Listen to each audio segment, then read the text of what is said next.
I paid $110 for this PS4 Slim and $110 for this Xbox One X, but the problem is they're both broken. So in this video, I'm gonna try and fix them and see if I can make a little bit of money on it. Oh, and this video is sponsored by iFixit. The white edition PS4 Slim looks to be in decent condition. It definitely has been opened up before, and we do have some dirt along the edges, so we'll wanna clean that up before we sell it.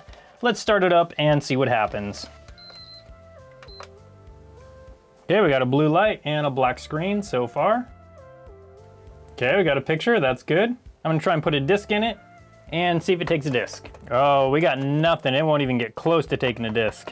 So there's something blocking it from the disc going in at all. So there could be other problems as well, but we know for sure the PS4 has a faulty disc drive.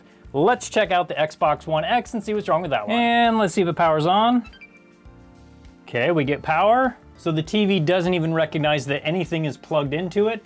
So that's definitely a problem with the Xbox, most likely the redriver chip, but we'll check that out once we get it opened up. In order to take these apart and fix them, I'll be using an iFixit driver kit. This is the Manta driver kit. They've got kits that are much smaller and a few kits that are even larger. The reason I choose iFixit for my tools is because they're super high quality, they have a great warranty, the people at iFixit are amazing, and I believe in iFixit's mission of fixing everything we can. So not only do they have the best tools, I love supporting companies that try to do good in the world. So if you're looking for tools, parts, or help just fixing your stuff, go to ifixit.com. I'll leave an Amazon affiliate link right down in the description for this specific toolkit. Well, that's definitely a problem. The piece that goes here is actually attached to this connector up here, right there. So I'm actually gonna pry that off, and then once we get this thing all the way apart, we'll have a look at this under the microscope and see if maybe we can just reattach this. And be careful not to break this connector when I'm pulling it off. I think I do have donor boards that have this connector on them. There we go. But I definitely don't want to use those if I can just reuse this connector right here.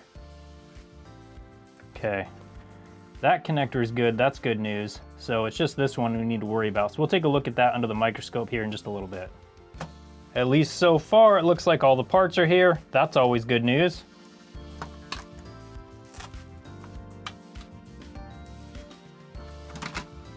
We definitely don't have the perfect amount of thermal paste, so we'll be sure to put that in once we're done, but let's take a look at the HDMI system. And it looks like the port and the pins behind the port are fine. I don't see any other obvious problems. So we're gonna go ahead and replace this little chip right here called the redriver chip. Faulty hard drives can also cause the problem we're having. So if this doesn't fix it, then we'll start looking at the hard drive. So before I install this brand new chip on the motherboard, I need to do a process called tinning the pads. So I'm gonna go through with my soldering iron and a little bit of solder and just put a little bit of fresh solder on each one of these pads. This will make it so when we go to put this onto the motherboard, the fresh solder on these pads will stick to the solder that's already on the motherboard from where I removed the old chip.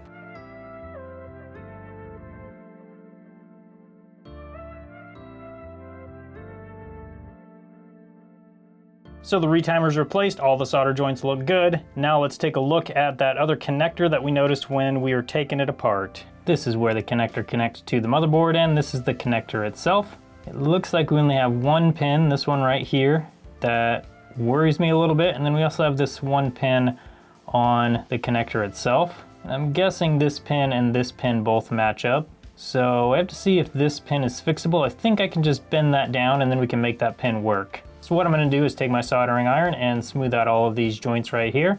And then we'll put this connector down on the board and then solder each of these pins that correspond to the pins on the motherboard.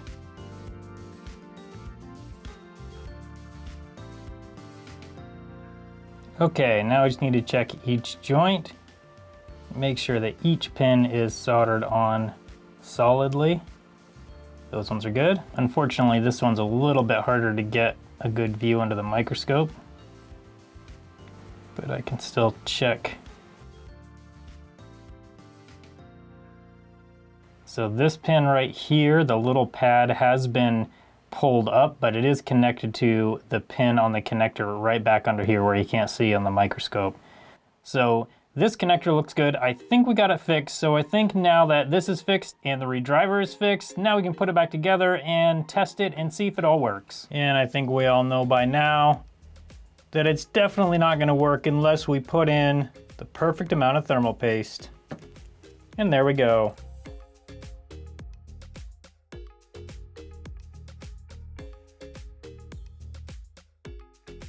So I have it back together enough to test. Unfortunately, we're still not getting anything on the screen, so I'm gonna put a new hard drive in and see if that'll bring something up on the screen for us. I'm gonna be installing a Seagate 1 terabyte Barracuda drive. I've found these to be pretty good drives for game consoles. I'll leave an affiliate link down in the description if you want to get one for your Xbox. Now let's get that disk drive in and try it out. And here we go, let's see if this one works. Oh, black screen, this is good. That's what I'm talking about. So apparently this one is just a hard drive issue. I just gotta get it all updated and then we can check that other connector on the board and make sure that's working as well. Now I'm gonna plug this controller into this front USB port. Make sure it'll work. And there we go.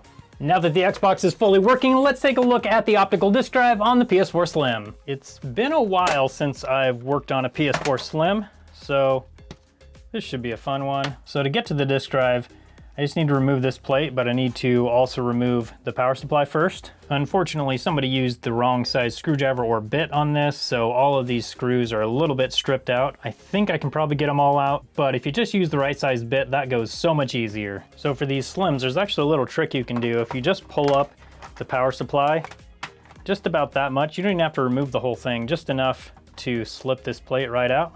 There we go. Now let's see what's going on here. You can see the rollers are all the way down, so that's a problem. I'm gonna remove this plate and then we can get a better idea of what's going on in here. So looking at the underside of the plate, I don't see anything broken. The magnet is still there. So this all looks good as far as I can tell. So that is the felt from the opening where the disc comes through. That's definitely a problem because that looks like that got caught up in those gears. The laser moves fine. I don't see any obvious problems here. So let's see what happens when we manually turn the gears.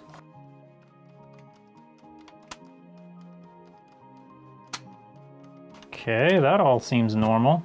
I'm actually gonna start it up like it is and we'll put a disc in and see if it reads the disc. So I have this PS4 started up. I'm actually gonna put a disc in the drive right now and then start it up and see what it does.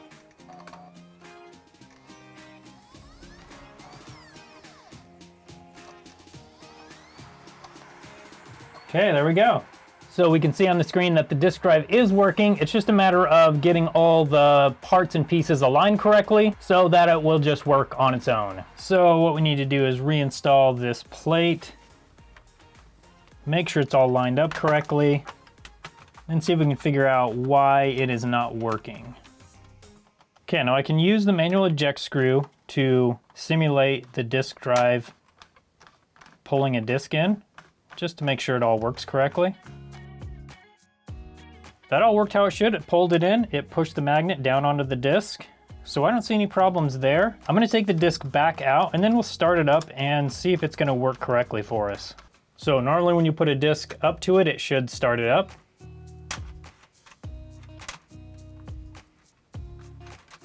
Okay, it doesn't want to do that. Let's start it on its own. Okay, for some reason, it does not, it thinks there's a disk in there right now. Ah, here we go. We got a broken switch right here. Is that the only problem?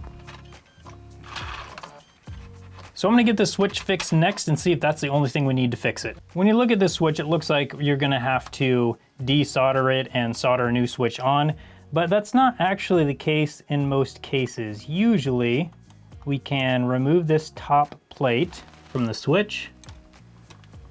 There we go. And then you can see the little black piece right here. This is the actual switch on the inside. So the way this switch works is we have one connection coming in right here. That is this piece. And then we have another connection right here. And when this switch gets moved back like this, then that closes that connection. This piece touches this piece and closes that circuit. So what I'm gonna do is remove this little black piece out of this switch, install it into this one, and we should be good to go. So we'll remove it from here And I was going to say install it onto here, but unfortunately I just noticed the post that the switch sits in is also broken. Normally, we could just put it right in here like this, and that would fix it.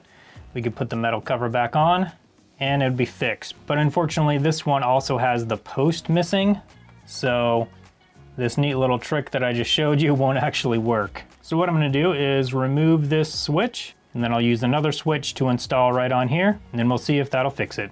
And now with this new switch body soldered on, we can install the little tiny switch, and then put the metal cover back on, and we should be good to go. Okay, and that is how it is supposed to look. Now that I'm looking in here, it also looks like maybe we're missing a switch right here as well. In order to get down to that motor, we have to remove this top plate from the disk drive, which means we need to remove this metal top plate as well as the motherboard. That's fine though, because we probably need to put in the perfect amount of thermal paste.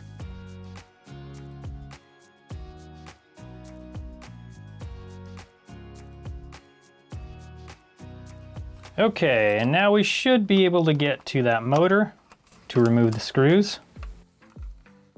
And there we go. All of that for these two little screws. And we need to release the band. There we go. And now we have access to the motor itself. Sure enough, this one is broken as well. So I think on this one I can probably show you my trick. There we go. Now you can see what's left of the plastic piece of the switch right there. So that is the broken switch. Now we'll install a good switch. There we go. Put the metal plate back on, hopefully.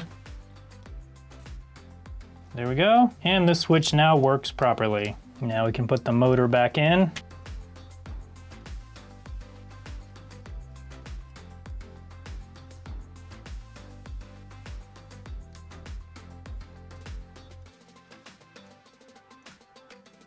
Okay, now we can get the cover back on, the bottom plate, motherboard, top plate, then we can test it. And now with the perfect amount of thermal paste, this thing's gonna be running great. Now we've repaired this switch and we've repaired this switch. I'm gonna put the plate back on, then try and put a disc in, and let's see what happens. And here we go. Let's see what happens when I try to put a disc in.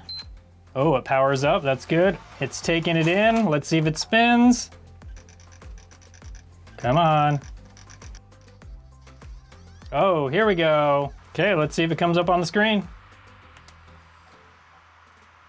Okay, and here we go. So the PS4 Slim is now also fixed. Let's look at the numbers. So the cost of the Xbox was $110. The hard drive is $45. So the total cost for this console is $155. Let's look at some solds. It looks like console onlys are going for $225, $225.